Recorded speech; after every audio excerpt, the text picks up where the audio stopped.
What is up, Mavs fans? It's your boy Bibbs here. Um, I'm not happy, man. I'm really not happy. It's sad because coming off the All-Star break, I was ready to turn over a new leaf and be a new Bibbs out here for you guys. But this team just does not want me to be happy. They don't want me to be happy. I don't know what I'm supposed to do as a fan with a team that intentionally rests a 22-year-old for having a little ankle injury. Oh, did his ankle hurt? Yeah, we don't need a win against OKC. We don't need this obvious win. We have other players that can step up, right? False. We learned that the hard way. So yeah, we got 2 games to cover. I try to keep these cold open short, but let's get into it after this here first quick break.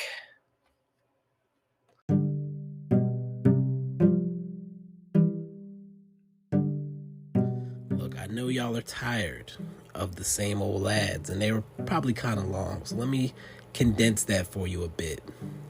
I'm partnering with 4 companies right now, and I'm going to tell you about 2 of them here. Mondo for movie merchandise and Alamo Drafthouse for movie tickets. If you go to my website, bibscorner.com, hit the support the show tab and scroll down. Just browse the Mondo site. You might see movie posters you like or other type of merchandise. Everything's handcrafted in limited edition as well.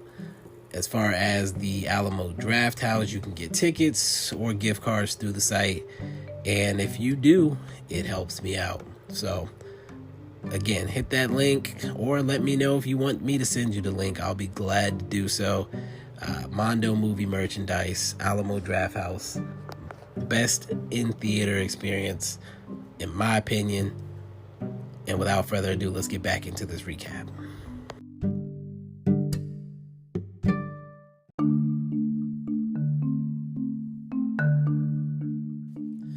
Okay, folks, second plug of the night. If you've cut the cord or you're looking to cut the cord, I've actually partnered with 2 streaming services as well, Vidgo and Philo. Vidgo offers a comprehensive sports package, and Philo's more focused on the scripted TV networks. If you're interested in maybe taking a look, go again to the support the show tab on the bibscorner.com website. Scroll down until you see those links and give them a look. And while I'm here, I do have merch available on the website right now as well. Right now, just hoodies, masks, and stickers. If you're interested in any other type of merch, anything that you would want to have that has the Bibs Corner logo on it, cups, whatever, let me know. I can make it happen. And without further ado, let's get back into this NBA news.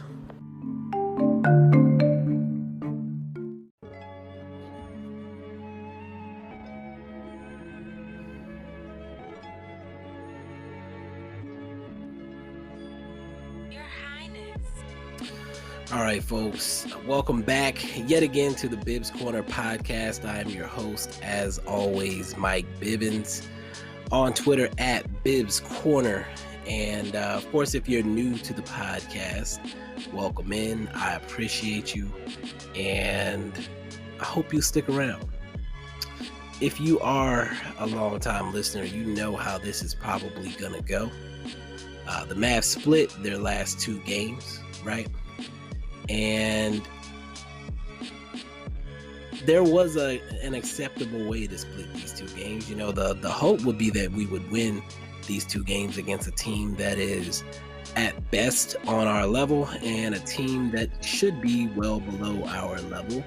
But we won that first one against the team on our level, the Spurs, and we lost the next one. So we're going to get into what I liked and what I didn't like here, which is the first section that I'm supposed to be doing if I keep any level of organization to this thing.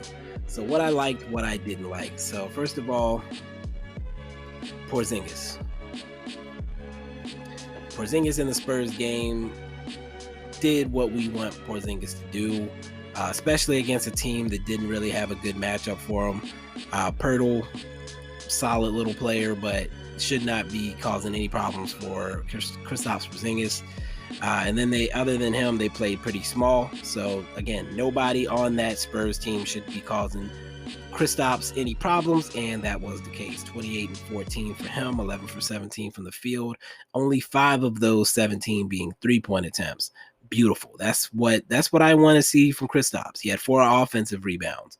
Huge. Maxey also had 4 offensive rebounds, but right now we're praising Kristaps, right? Overall, I was very happy with what he did in the Spurs game. I'd love to see that type of play continue, especially against teams that are actually playoff teams. And I mean, when I say playoff teams, I mean the real big dogs. The Spurs are a weird team. They're in the playoffs, but should they be? Question mark. The other thing that I liked out of these 2 games,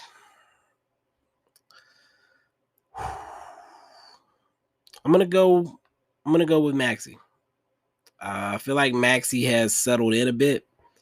Not doing anything extraordinary, but last night against OKC, he had 14 points, 4 for 6 from 3. And again, I would have loved to see him do more, but that's really not what his game is designed for. So take what you can get from Maxey. He stepped up a little bit. He made his shots. And in the prior game, 11.7 boards. So 2 straight games, double figures. I mentioned he had 4 offensive rebounds already in the Spurs game. Kleber, very happy with his performance in both games. Offensively, would love to see him with Luka more, but that's another story. The other thing I guess I'll say I liked, Jalen Brunson still did a good job against the Thunder. Good to see him bounce back because they kind of locked him down the game before the All-Star break. So I was glad to see him actually power through last night. And I think that's really all I'm really going to have for what I liked. It's time to get to what I didn't like. Now, I could probably do an entire episode on what I didn't like, but we'll keep it easy for now. What I didn't like. The Mavs defense. We are not equipped to do anything in the painted area, offensively or defensively, and teams exploit that at a high clip. They just go to the hole on us at will. I see a lot of teams overthink it, or maybe there's guys that can't make interior passes, whatever the case may be. We get lucky a lot that there's no real dominant big men like there used to be, or there are a handful, but we don't have to face them often. A dominant big man can do whatever they want against us, literally. We play Jokic on Saturday. If the Nuggets wanted to, they could get him a 50-point game with ease. If they wanted to. He may do a little bit of taking himself out of that painted area, going out to the perimeter, but he could easily have a 50-point game if he chose to. That's just, we concede that. We basically tell teams, it's like a team that just is not good against the run. I know the league is designed for passing now in the NFL, and a lot of teams aren't willing to marry themselves to the run game because it's not sexy, right? But basically, that's what we are. We are a team that doesn't care about the paint, and we offer that up to every team we play against. If they take it, they'll have a great night. If they don't, they won't. And then we somehow also suck defending against the 3. So it's a recipe for disaster. And I mean, we got torched by the Oklahoma City Thunder G League squad who didn't even make the G League playoffs. It's there's no way for me to look at this roster and expect that to change. We are going to continue to suck at defending the painted area. Can we seduce teams into shooting threes? Maybe. And then hope that they miss them. Fantastic. But other than that, our defense on the interior is not to be found. And that's problematic. So I hated that. Secondly, Luka resting. Now, I've come to accept that KP has to rest. I understand he's had some injuries, whatever. I'll swallow the pill on that one. Rest him in back-to-backs. That's fine. But why are you resting Luka? Why the hell does 22-year-old Luka coming off All-Star break need to be rested? Now, if he's legitimately injured, then say that. And then we don't have any problems. He injured his ankle. His ankle is hurt. He's sore. Fantastic. Do not designate him as rest. I hate this team so much. They want to pretend to be something they are not. They want to have these mysterious injury reports. They want to have cap space to lure free agents. Why? That's not who we are. We're not luring free agents, and we're not gaining anything by being mysterious about our player injuries. What are we doing? Like, this goes back to when Seth Curry had the stress fracture and they pretended it wasn't a stress fracture for 2 months. For what? Who's making these decisions? And why? Nobody cares about us that much, I promise. So when you say he's out for rest, I'm going to respond to what you say. You say rest, I say bullshit. Why is he resting? He is 22.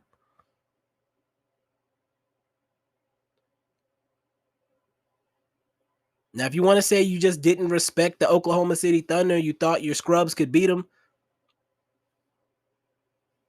you were wrong, apparently. I hate to say it, I'm almost glad OKC won, because if they lost, all the Mavs apologists would, see, we didn't need Luka. Oh, the Mavs are geniuses. Oh, Cuban is the greatest. I don't give a damn about access. I'm going to talk shit about this team. If you don't like it, do not listen to me. Do not follow me. I'm going to talk trash about my team. It's the James Baldwin quote about America. I love the Dallas Mavericks more than any other sports franchise in the world. And because of this, I claim the right to criticize her till the day that I die. That's how this is going down. I love this team so much that I'm not going to turn a blind eye to bullshit. If you are my friend and I see you throwing your life away, doing drugs, chasing loose women, I'm going to tell you. If I care about you. If I don't care, then I'm not going to tell you. But I care, so I'm going to talk. I'm going to say my piece. Nobody on Twitter is more qualified than me to talk about this team. And I'm not more qualified than anybody else. I hate the gatekeeping. Don't try to act like you're smarter than anybody else on the Twitters. I don't care what your job is. I don't care what your affiliation is. I don't care what your level of education is. I've been playing basketball since I was 2 years old. You're not going to tell me what I know or what I see. You're not going to convince me to change. You're not going to change my mind. Let's go there. Now, can you open my eyes to a different way of thinking? Maybe. But as far as if I say the Mavs resting Luka is dumb as fuck, you're not changing my mind on that. It is dumb. There is no incentive to resting Luka Doncic. I had a dude, I can't remember who it was, or I would definitely say your name. I don't want to sound like I'm being sneaky about it. But basically said that We should lose the game against OKC so that we can play or rest Luka against OKC so we could, play full strength against the Clippers back to back because we want to be competing against teams like the Clippers. We don't need to compete against teams like the Thunder. What the fuck does that mean?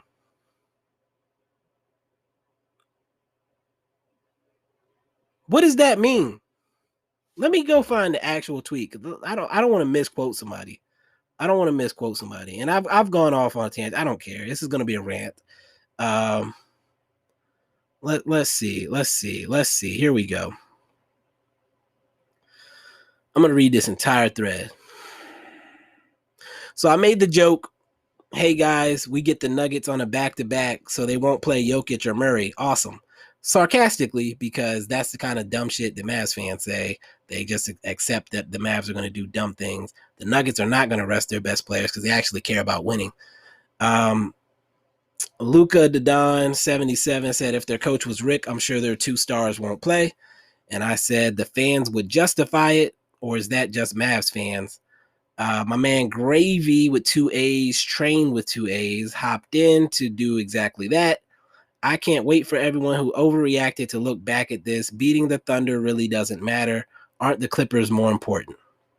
I said a win is a win and a loss is a loss. Because I don't care. Why should we lose to the Thunder? So then he says, so we rest them against the Clippers instead? How does beating the 16-20 Thunder help the Mavs in their end goal? They're trying to compete against top-tier teams, and the Clippers are a more immediate threat than the Thunder. And I said, man, what? Because what the fuck does that mean? I have to read that again to even try to comprehend what this man is trying to accomplish with his statement. How does beating the Thunder help the Mavs in their end goal? Because a win moves us up the standings. They're trying to compete against top-tier teams, and the Clippers are a more immediate threat. Immediate threat to what? We're nowhere. We're not chasing the Clippers in the standings. We are at the 7-8 range right now. We need to work our way up, and you work your way up by beating the bum-ass teams that are behind you, not losing to them because you decided to rest your 2 best players.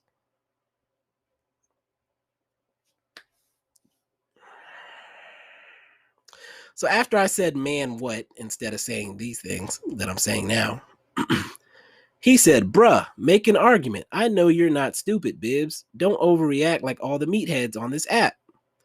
I said, I don't feel like there's anything to argue, but sure. No loss helps you, period. And every win helps you, period. Who the opponent is doesn't matter.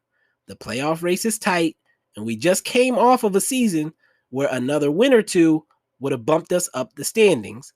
Hashtag all games matter. I further clarified I would prefer not to rest my 22-year-old star like he's some broken down grizzled veteran. We want to compete with the top teams, sure, but I would also rather not meet them in the first round by throwing away wins. That seems pretty straightforward, right? We need every win we can get. So when we play a team that we should definitely beat, we should probably make sure we definitely beat them. If Luka's sore, blow these bums out in the first half and let Luka rest somewhere in the second half.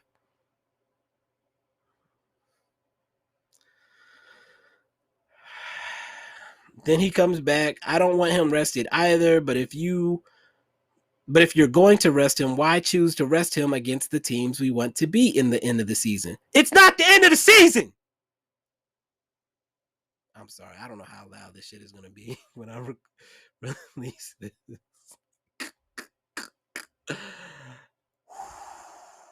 Okay. How will we know what our team's weaknesses are if we just bow down to LA or Denver? I don't want to bow down to anybody. See, this is a argument of rest against this team versus rest against that team. Why the fuck is he resting? I'm sorry, I'm cussing way too much. This is not how I talk. Give me a second.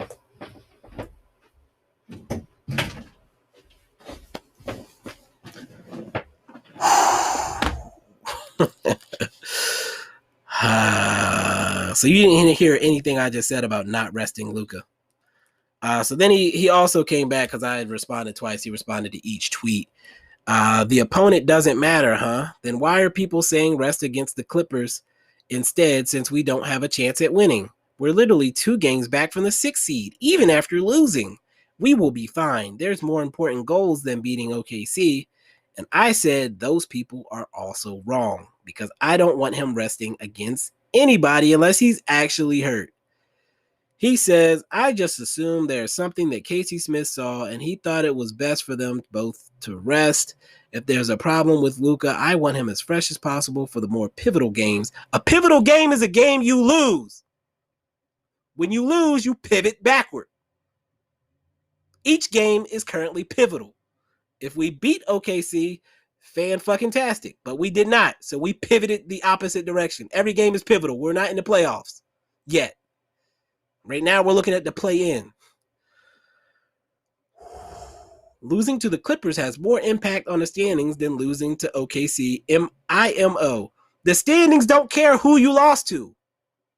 The standings just know you lost. And I'm not responding to this bullshit on my timeline anymore. If you come at me with dumb takes, I'm not responding to it. I'm tired. I've been too nice for too long. This is not who I am. So when you come at me with the dumb shit, I will give you one response to try to explain why your shit is dumb. But after that, I'm not going back and forth with you. And I don't mean to come off like an asshole, but this is too much energy is consumed trying to understand your dumbassness. I'm sorry, that was mean. Too much energy is consumed trying to get down to your level of thinking while also trying to remain cordial. So I'm just not going to do it. I'm just not going to entertain it. If you once I realize that we're not getting anywhere, I'm done.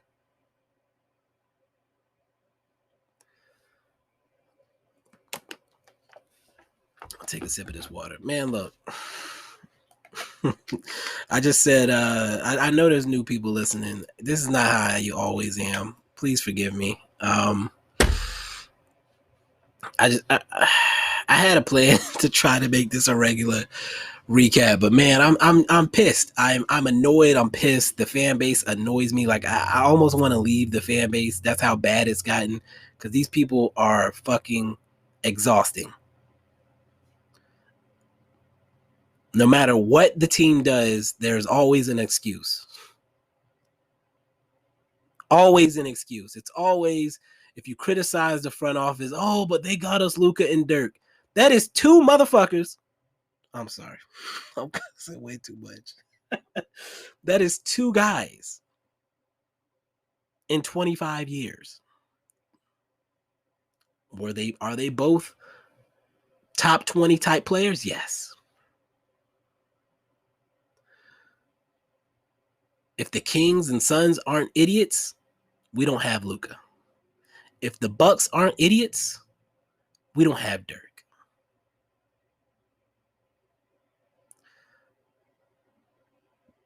I think Donnie is a great international scout. But going back to the Darren Williams situation, it is clear that he is not built for today's league. Today's player, he cannot relate to today's players. He cannot hold a conversation with them. The Mavs organization as a whole, I talked about it on the Outsiders podcast. It's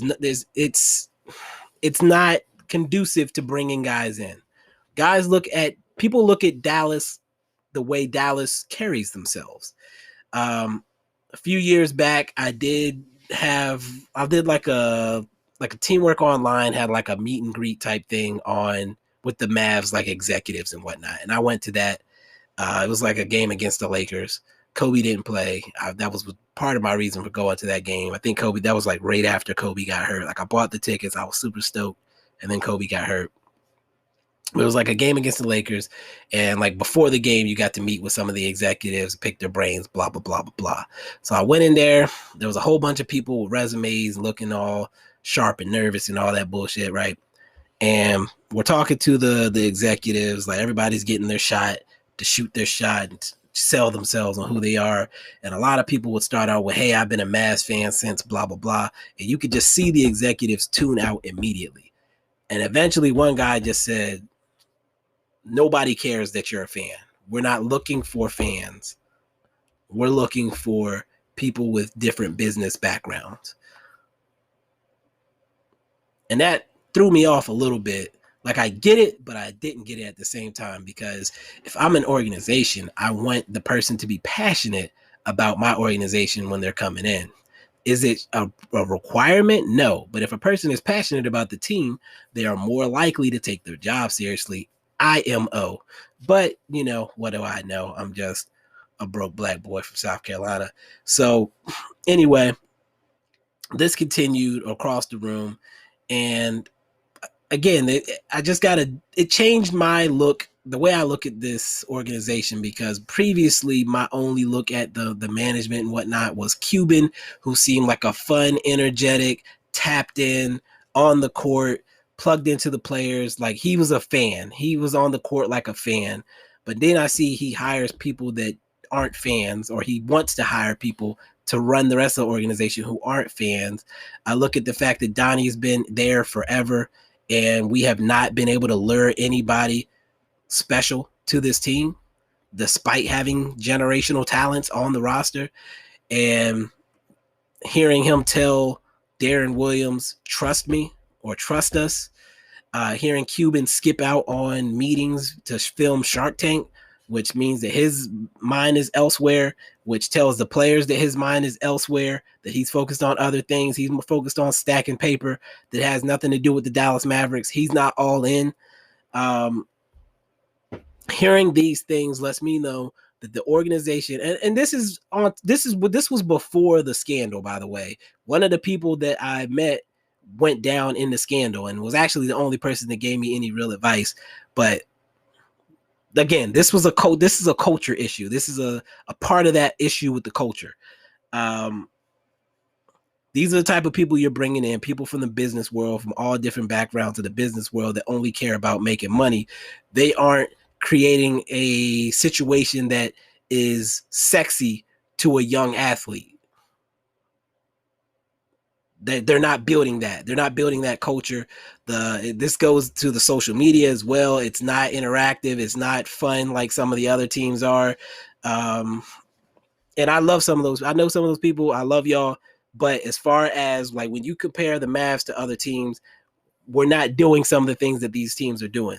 And you can say that it hasn't been very impactful, especially on the social media side, but a lot of these guys are getting younger. A lot of these guys that are coming into the league now, or that are coming off their rookie contracts now, have been on social media since they were 12, and they care about those things. They care about the interactivity. They care about being tapped into the culture. And that's another problem of the culture.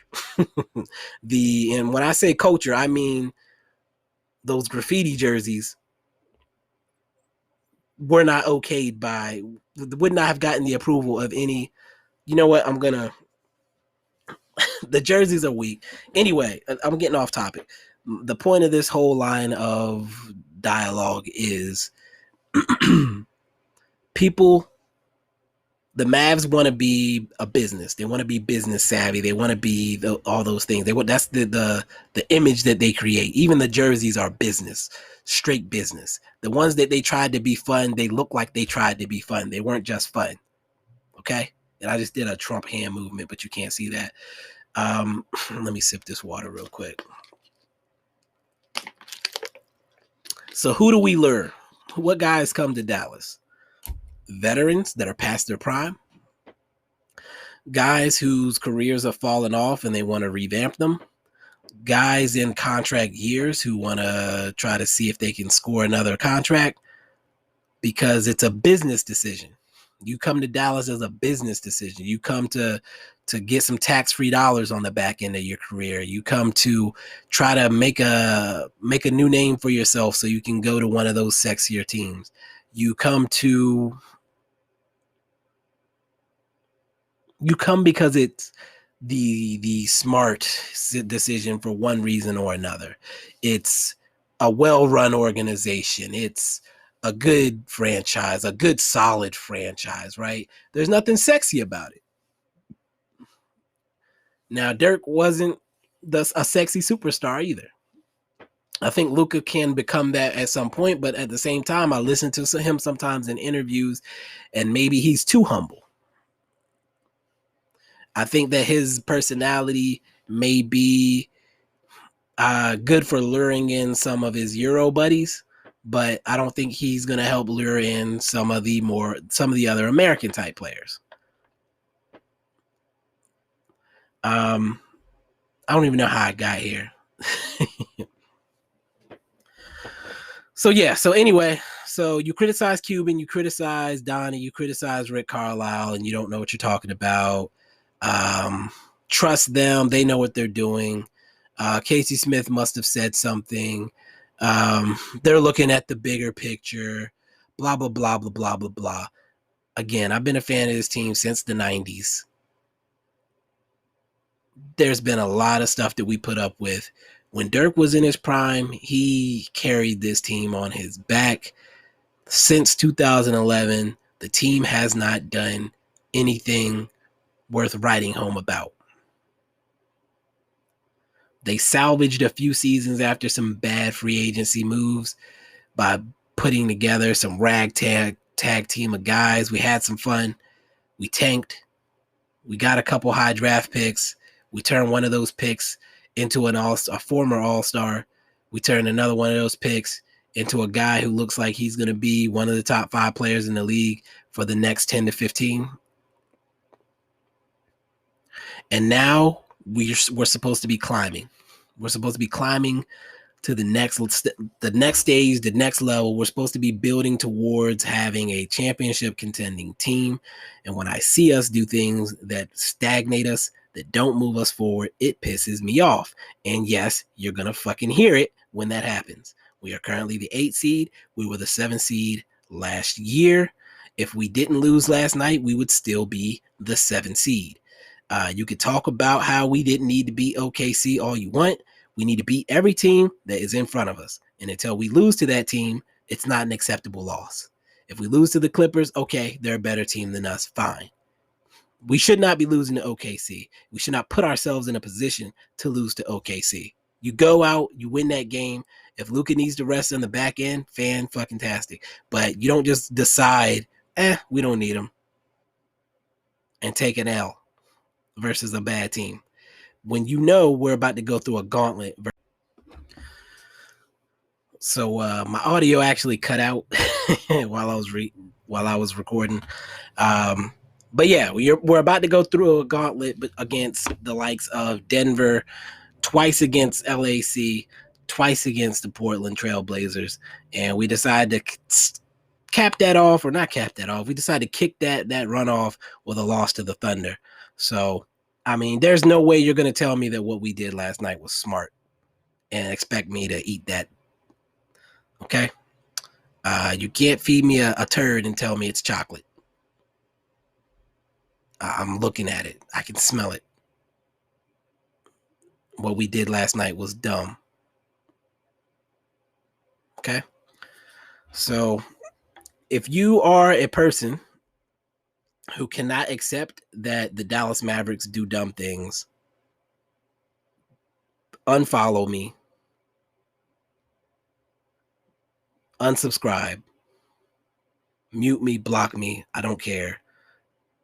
Do not come at me with the bullshit. If the Mavs do no wrong in your eyes, you should not care to hear anything I have to say, because I'm going to criticize the fuck out of them. They could be undefeated. I will find something to criticize. That's what I do. Hi, my name is Bibbs, and I find shit to complain about with my teams. Will I also defend them? Yes. When they give me something to defend. I'm the main person calling out Luka for his foul baiting. Sometimes it makes sense, sometimes it's goofy. Luka crying to the refs, annoying. To no end. Tim Hardaway Jr. chucking away. I guess that's his job, right? Doesn't mean I have to like it. I would love for a more complete basketball player in his role. But whatever. Like watching what Jordan Clarkson is doing, Tim Hardaway Jr. wishes he was Jordan Clarkson. Wishes. I don't like the team's philosophy. I think that's a big part of my frustration with this team, is that I don't agree with the approach. And that's probably not going to change anytime soon. So we're gonna butt heads. Okay, it's like I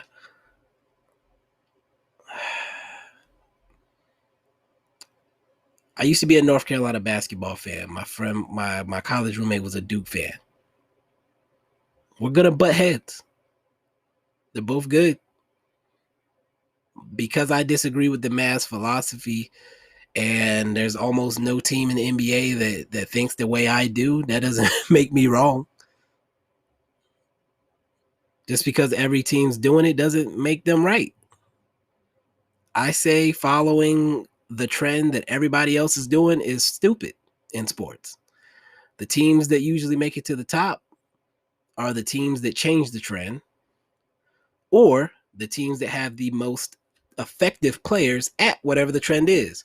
And if we don't have that, then we're not, you basically put a cap on what you can be. When you want to be what the Warriors were, but you don't have that level of talent, you are only going to be whatever percent of that team that you have the talent to match. So right now, the teams that are winning have a team that is built to do a certain thing. Our team wants to play a way that we are not built to play.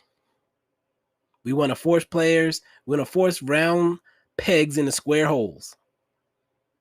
We want to tell guys who've shot 33% from three for their career that we need them shooting 5, 6, 7, 8 threes a game until they make it. And it's somewhat has worked for a few people, but not for all. In my opinion, and I literally started school wanting to be a basketball coach because of this. Unless you are tailoring your style to your players, you're dumb.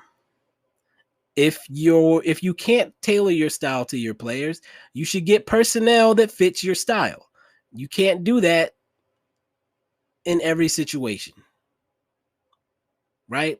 Like a high school basketball coach can't go out and recruit players that fit his style. He has to be more flexible and say, hey, this is what I got to work with. Let me draw some crap up that works with this group. A college basketball coach can recruit certain kids that fit into their style. But if certain kids don't step up, they got to adapt to win games, right? Or you get fired. The Dallas Mavericks, they have full power to try to make some changes to get personnel that fits the style that they want to play, but we don't. We force guys to play out of position. We forced Dorian Finney-Smith, who weighs $170, soaking wet, to play power forward last year. We seem to have dialed back from that, and we're playing Maxey at the 4 now. It makes a little bit more sense. But Dorian Finney-Smith still playing 35 minutes a game, doing absolutely nothing. He's a great defender. Where? What? Who is he clamped? Who is he shutting down? Because every night I see people getting buckets against him. I can't think of a single time I said, damn, Dorian Finney-Smith locked him down. Dorian Smitty-Fifth. Smitty-Fifth. Yo, I've been going for way too long. Dorian Finney-Smith brought the clamps out tonight. I haven't said that once. I love Dorian Finney-Smith. 3 years ago, I said that Dorian Finney-Smith and Maxi Kleber are the future that Mavs fans want, and I meant it. I'm glad that both of them got re-signed. But Dorian Finney-Smith playing 35 minutes a game is too many minutes. It's making me annoyed watching him. Every now and then he'll get a hustle rebound and I'll be happy for it. But the fact that he's playing 35 minutes means that there's less hustle rebounds because he's expending too much energy running around chasing after guys that are way better than him at basketball or stronger than him.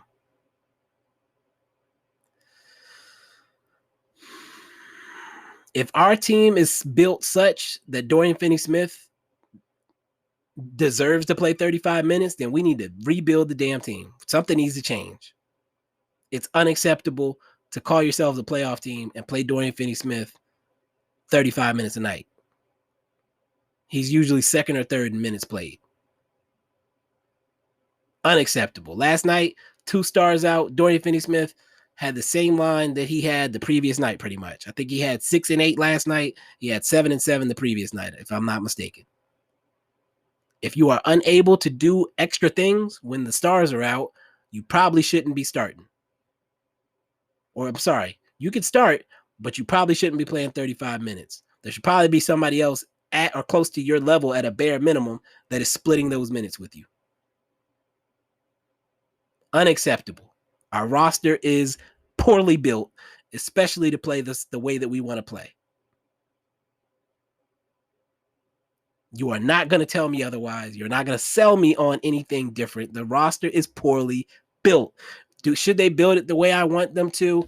I mean, obviously, I want that. But even I understand that I'm not going to get what I want from this Dallas team going forward. They're not going to do the things that I want them to do. But if they're not, and they say that this is their philosophy, I would like them to get the personnel that fits that philosophy. Or at least try to. Dwight Powell does not fit with what the Mavs want to do as a basketball team. But he's good for the culture. Fuck the culture. The culture is losing right now. That's what the culture is. The continuity of having a bunch of guys that were on the team when we were tanking. That's the continuity that we're keeping. For what? This is not a winning team. This is not a team built to win. There are a few winning type players on the roster. The rest are bums. The rest are end of bench players on every other team in the NBA. Dorian Finney-Smith should be playing 15 to 20 minutes a night on a respectable NBA team.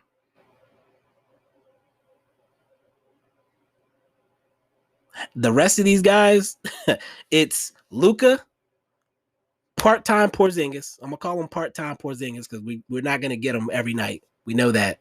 We got Luka. We got 2/3 of a Porzingis. Maxey should be playing 20, 25 minutes as a reserve spot-up shooter. He's shooting the lights out. I'm fine with him getting minutes. He usually plays good defense as well. I'm cool with Maxey.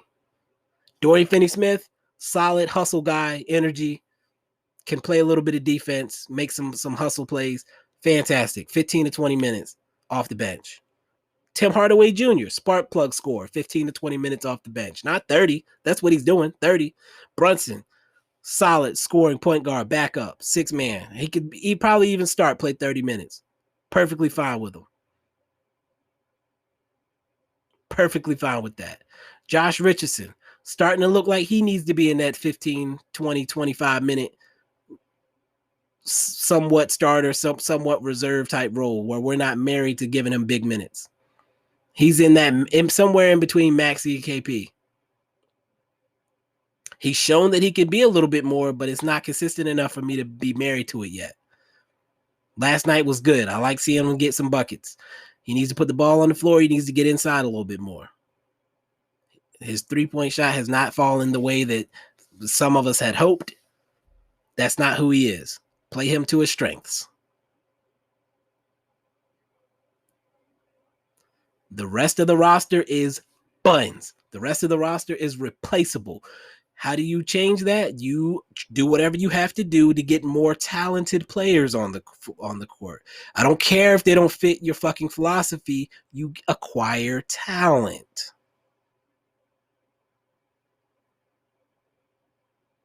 You get young guys.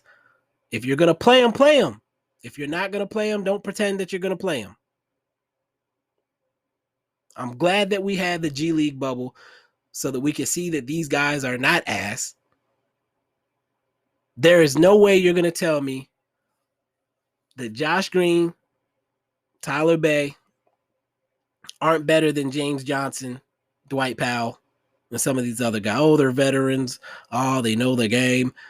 I don't care. They're ass. The talent level is lower than these kids. The talent level is lower. You're not going to get to see those kids be better than them because they don't get playing time. If you gave me 5 straight games with the kids playing 10 to 15 minutes and then laid it out against Dwight Powell and James Johnson and Trey Burke playing 10 to 15, playing those minutes, give me 5 straight games of that, and I will put money on the kids performing at least as well as those guys. At least, bare minimum.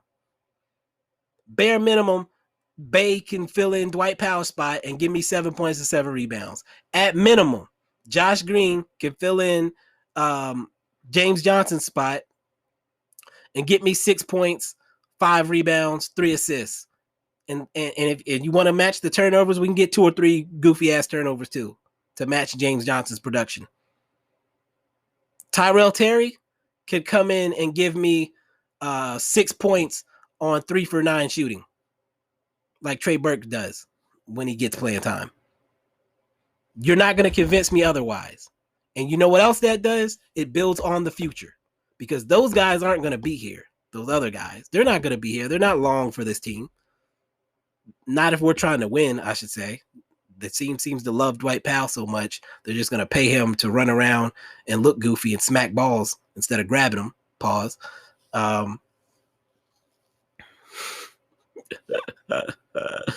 Look, man, I don't want to be angry, but you know, this is the position that I've been put in, and I'm accepting that. I'm embracing that, and I'm probably going to be more angry going forward. It is what it is. I don't have anything else to say right now. Denver Nuggets game tomorrow. I halfway don't want to watch it because I'd rather watch Karis LeVert and be uplifted and feel inspired. But we'll see. We'll see. I'll probably tune in because I'm married to this goofy ass team. I love y'all, man. I'm out. Peace.